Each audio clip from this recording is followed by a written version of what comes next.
If you lived anywhere around Lekki Phase 1 in Lagos, you must have heard of Tundday Martins, or at least heard stories about him.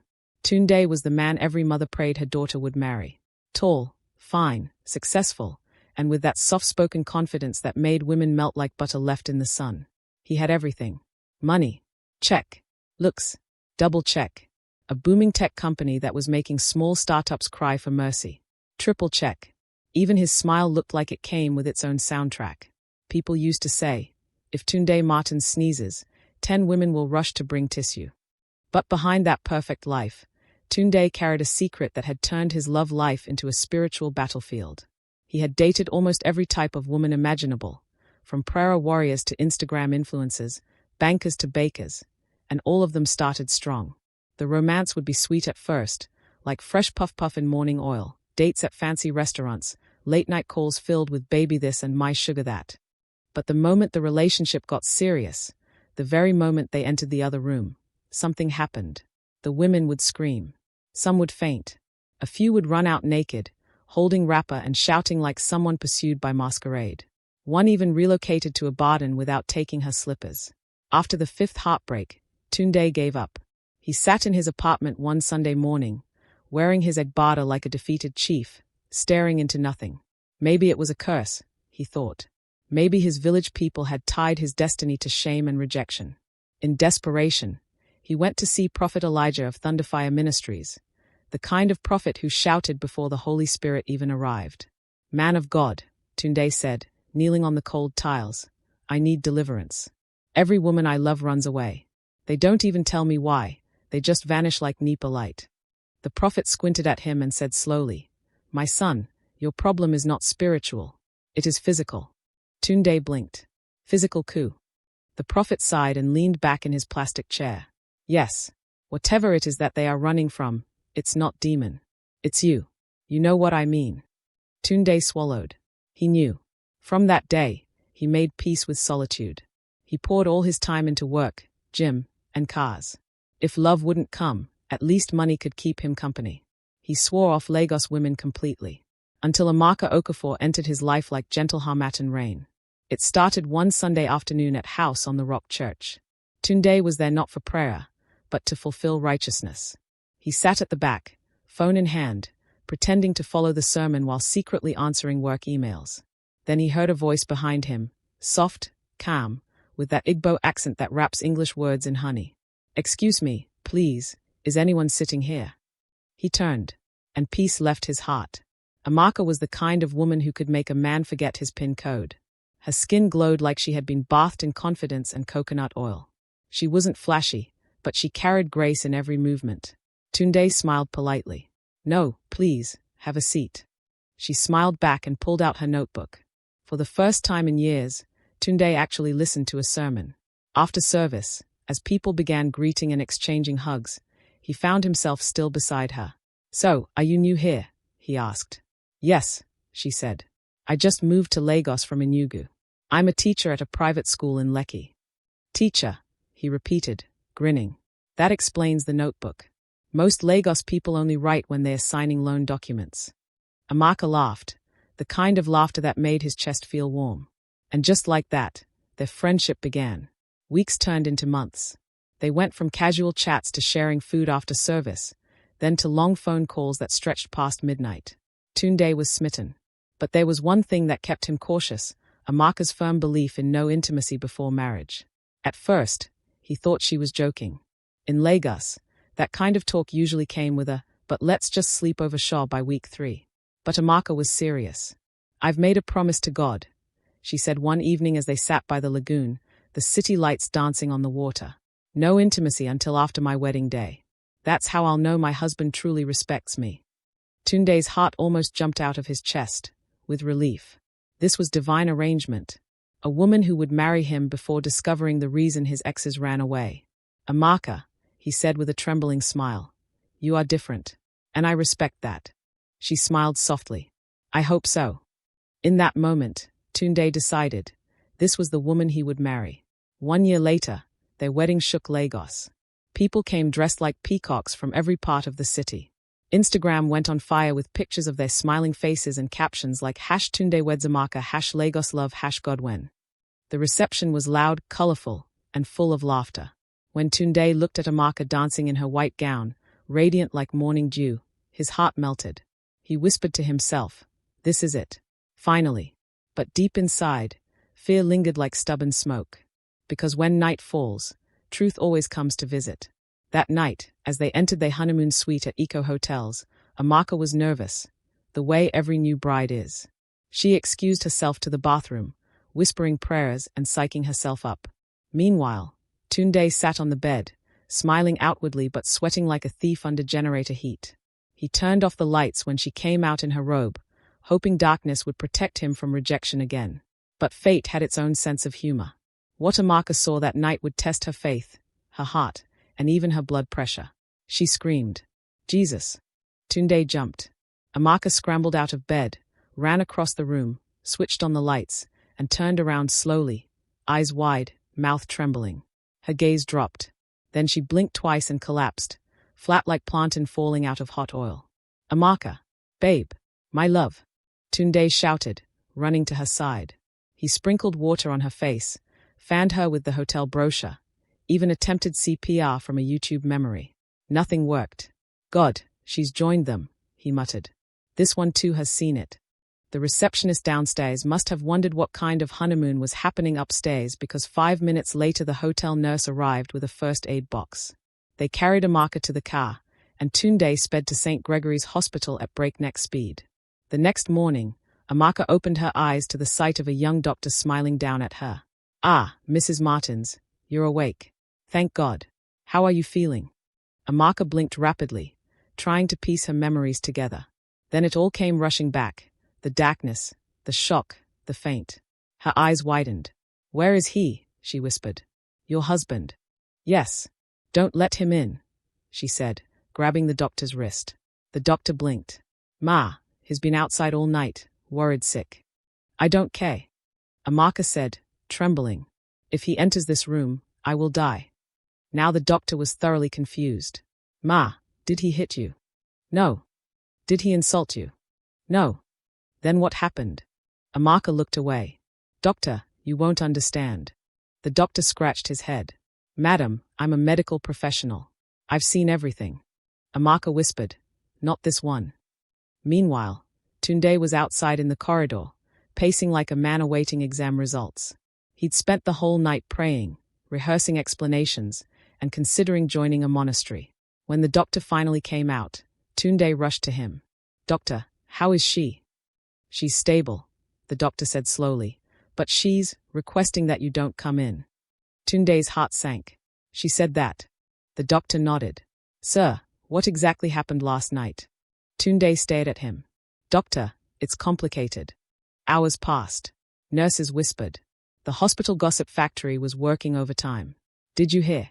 That fine man's wife fainted on honeymoon night. Maybe she found out he's married before." "No, oh, I heard she saw something." "What did she see?"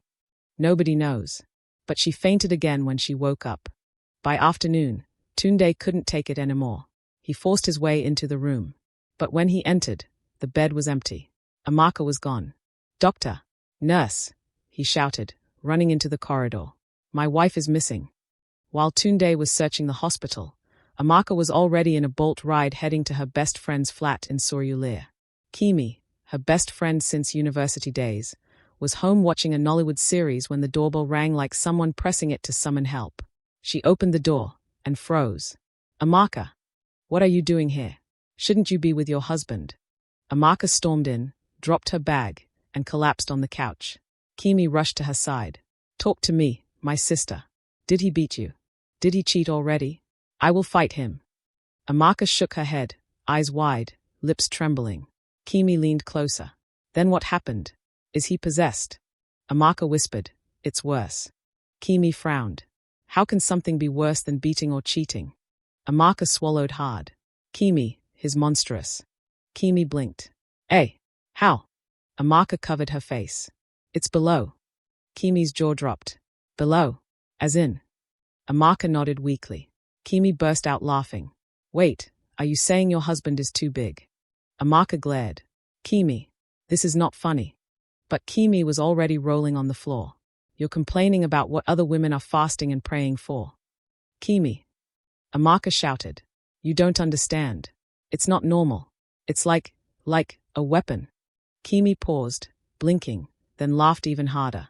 So that's why he accepted your no-sex rule without argument. Amaka groaned. He tricked me. I was serious about waiting till marriage. He knew what he was hiding. Kimi wiped her tears. My dear, this Lagos is wild.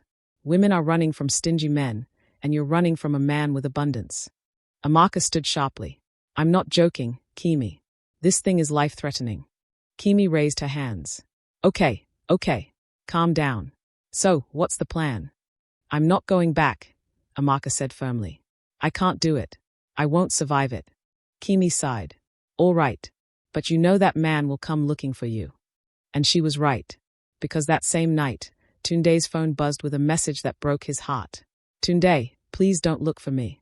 It's not you, it's your thing. I'm sorry. He read it 3 times, dropped the phone, and covered his face. Tundday sat there in silence, staring at the message on his phone until the screen went dark. His heart was heavy, his pride wounded, his hope shattered like cheap glass. He had finally thought he'd found peace, yet here he was again, alone, misunderstood, and branded by a curse he never asked for. He wanted to scream, to break something, to demand answers from heaven, but instead, he just sat still, breathing through the ache. By morning, he had made a decision. He wasn't giving up on Amaka. Not this time. He threw on a shirt, grabbed his car keys, and drove straight to her parents' house in Surulere. When Mama Okafor opened the door and saw him standing there, her wrapper almost fell from surprise. Tundday, where's my daughter? She asked, voice sharp. He sighed. Mama, I came to ask the same thing. She left our honeymoon suite. Mama Okafor's eyes widened. She what? On your wedding night. What did you do to her? Tundday hesitated, searching for the safest lie. She just needed some space, Ma. Space. From her new husband, she exclaimed, slapping her thigh. Young man, marriages don't start with space. Go and find her before I call her uncles. Tundday nodded quietly and walked back to his car. He would find her. He had to. By noon, his instinct told him exactly where to look. Kimi. That friend had always been trouble. He parked outside her small compound in Surulere, spotted the pink Toyota parked by the gate, and sighed. He knew he was right. Inside, Kimi was halfway through a plate of jollof when she peeked through the curtain and saw his car. Jesus, Amaka. Your husband is here. Amaka's spoon clattered to the floor. How did he find me? I don't know. Maybe his ancestors work at GPRS. Don't open the door. Amaka whispered. Tundday knocked firmly. Kimi, I know you're inside. I can smell your coconut oil perfume from here. Kimi gasped. Ha! This man has prophetic nose. Amaka dashed behind the curtain like a guilty actress. Kimi opened the door slightly, forcing an awkward smile.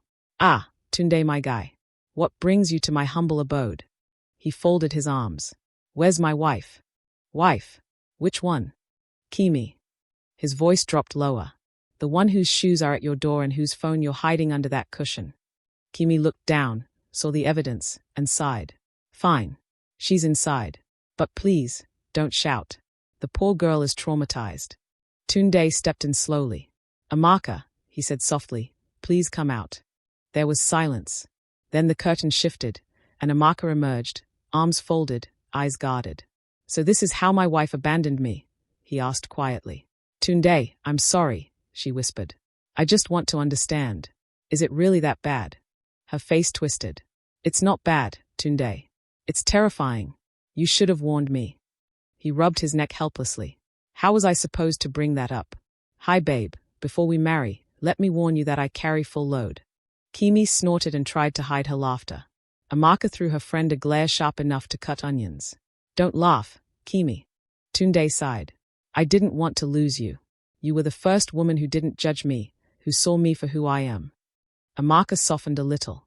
Then you should have trusted me with the truth. I was scared, he said simply. Every woman before you ran away. Kimi raised her hand. Sorry to interrupt, but can we all agree this is not your everyday marriage problem? Neither of them answered. Amaka sighed. Tundday, I don't know if I can live with this. Forever is a long time to be afraid. He reached for her hand. We can take it slow. No pressure. We'll learn together. Kimi muttered. Learn what? Gymnastics? Amaka shot her another glare. Tundday smiled faintly. Please come home. Amaka hesitated. Fine, but we're taking things very slow. Deal, he said immediately. Kimi clapped once. Ah, love wins again.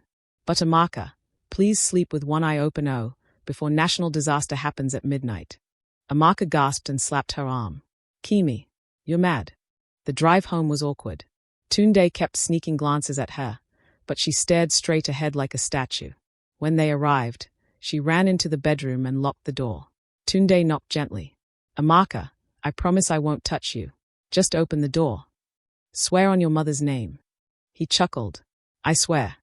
After a long pause, the door creaked open. She stood aside but immediately grabbed all the pillows and built a barricade down the middle of the bed. Tundday looked at it and laughed softly. Seriously. She folded her arms. No crossing the line. If I scream, you jump out immediately. Yes, ma. That night, they slept on opposite sides of the bed, separated by a fortress of pillows and a sea of caution. When the morning light slipped through the curtains, Amaka blinked awake. No nightmares. No screams. Just quiet. She turned and saw Tundday still sleeping peacefully, and something inside her melted a little. Maybe she had overreacted. But the memory flashed again, and she shivered. No, I didn't overreact, she whispered. Still, she couldn't keep running. She needed a plan. By 9 a.m., she was on the phone with Kimi again. Kimi, I need your help. Kimi answered immediately, voice dramatic. Talk to me, my sister. Did he attack? Are you calling from under the bed? Cough twice if you need police. Amaka groaned. Kimi, I'm serious. I need to overcome my fear. Kimi gasped. You mean you're ready for training? Welcome to Boot Camp 101. How to face the giant. Kimi. Okay, she said between giggles. Listen, you need to desensitize yourself gradually. Step 1, look at it from a safe distance. Amaka almost dropped the phone. Look at it. Are you mad? It's science. Exposure therapy. You can't faint forever. Amaka sighed. You're insane. Mad but effective, Kimi replied proudly. Soon you'll be walking tall, no shaking. That night, Amaka paced the bedroom like someone preparing for an exam. Tundday was on the couch reading but pretending not to watch her. Are you okay? He asked gently. Yes. Totally fine, she said too quickly. Actually, I have a favor to ask. Anything. She swallowed hard. Can I see it? He froze. See what? She glared. You know what? He blinked. Are you serious? Yes, but don't remove anything. Just show me over your trousers. Tundday stared, then laughed quietly. Amaka, this is starting to sound like a reality show. Please, she whispered. He stood slowly, adjusted his trousers slightly, and said, Okay, here. Amaka peeked. 1 second, 2 seconds, then fainted again. When she woke, he was sitting beside her with a glass of water. Babe, this is getting ridiculous. She sat up weakly. I wasn't ready. He sighed. We'll go slow. 1 step at a time, at your pace. She nodded slowly. Like training. Exactly. Fine. But I set the rules, no sudden movement, no touching, and if I scream, everything stops. Deal, he said, smiling. That was how the training began. Day 1 was simply looking without fainting. Day 3, sitting beside him without cold sweats. Day 5, talking about it without trembling. By the 7th day, she had progressed so much that Kimi called her Captain Courage. That night, Amaka declared, I think I'm ready. Tundday smiled softly. Are you sure? Yes. Let's do this. He nodded, switched off the light, and whispered, As you wish, my queen. The room was silent for 1 minute, then 2. Then suddenly, ah! Amaka screamed, jumped out of bed, and ran. Tundday sighed, lay back down, and muttered, At least she lasted longer this time. 3 days later, they tried again. Slowly, patiently, and this time, there was no scream. Only quiet, then soft laughter. The storm was over. The next morning, sunlight slid gently through the curtains, resting on Amaka's face. She blinked awake, looked around, and for the first time since her wedding day, she felt calm. No panic, no fainting, no fear. Just peace. Tundday was already up, whistling softly in the kitchen. The smell of fried plantain drifted into the room. When she walked in, he turned with a smile. Good morning, my brave warrior. She laughed, shaking her head. Abeg, remove that title. I almost died of training. He flipped a plantain. And now you've graduated. Certified fearless wife. She took one piece from the plate, bit into it, and nodded. Approved by NAFDAC. He laughed, and she laughed too, that easy laughter that had been missing from the house for weeks. Even Musa the driver, who had been pretending to wash the car outside, smiled when he heard them. Later that morning, Amaka video called Kimi. Her friend answered immediately, wearing sunglasses indoors and sipping Zobo. Ah, see who's glowing. How's life with Mr. Dangerous? Amaka rolled her eyes. Kimi, please behave. Kimi chuckled. How was the final exam? Amaka's cheeks flushed pink. Let's just say, we passed with distinction. Kimi screamed. Praise be to God of abundance. Amaka laughed so hard she almost dropped her phone. You're mad, Kimi. Mad but useful. Kimi shot back proudly. See you now, shining like freshly paid salary. Fear don't come at your body. Amaka smiled softly. Honestly, Kimi, I'm happy. He's gentle. He never rushed me. I think that's what healed me. Kimi nodded. That's love. Real love is patient. Not this microwave generation that wants everything in 5 minutes. Over the following weeks, the Martins became inseparable. They shopped together in Balagan Market, arguing playfully with traders over prices. They hosted small game nights at home with friends, played Ludo till midnight, and even started a tiny charity for underprivileged students, Amaka's long-held dream. Tundday backed her idea fully. If we can help 10 children stay in school, he said one evening as they filled out sponsorship forms, then we've done something worthwhile. Amaka looked at him, warmth in her eyes. How did I get so lucky? She asked softly. He grinned. You fainted into the right arms. Meanwhile, Lagos gossip never rested. In church, women whispered. Ah, that fine bride who fainted on honeymoon.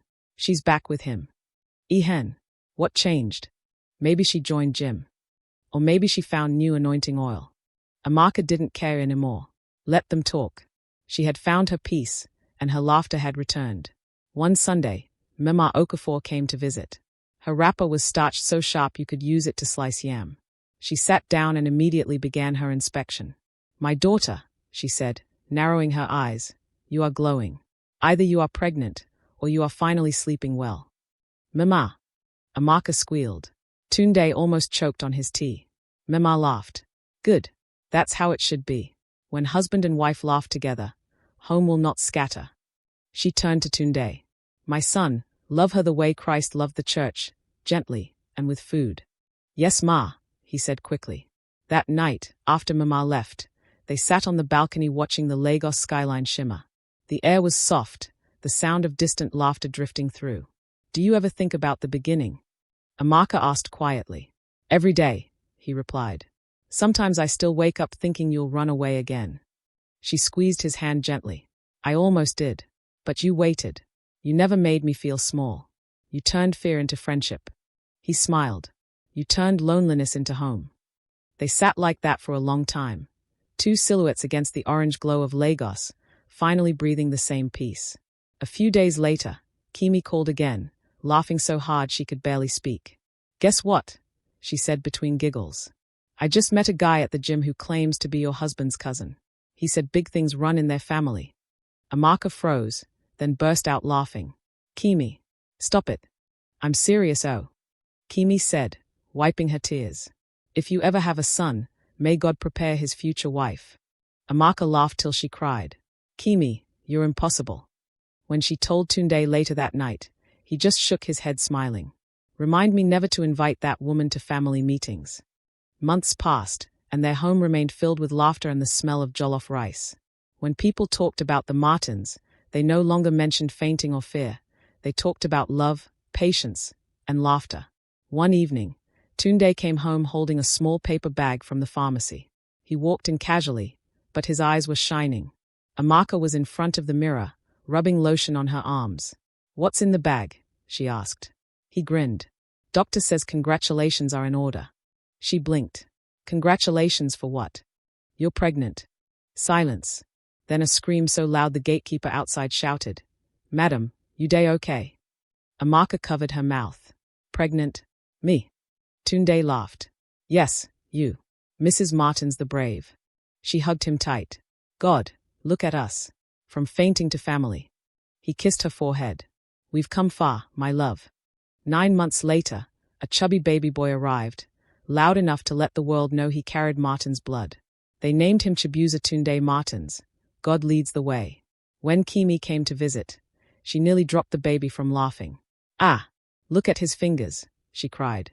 "Even his hands are big. I pity his future wife."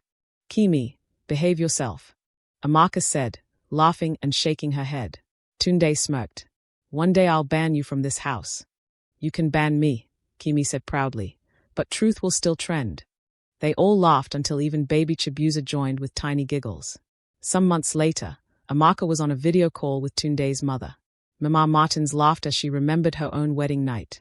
"My daughter," she said, "you remind me of myself.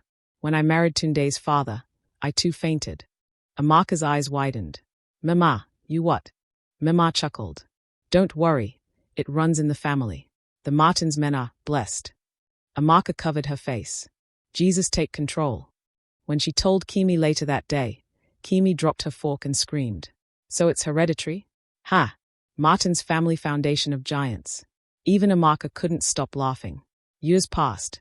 Their story spread across friends, family, and church groups.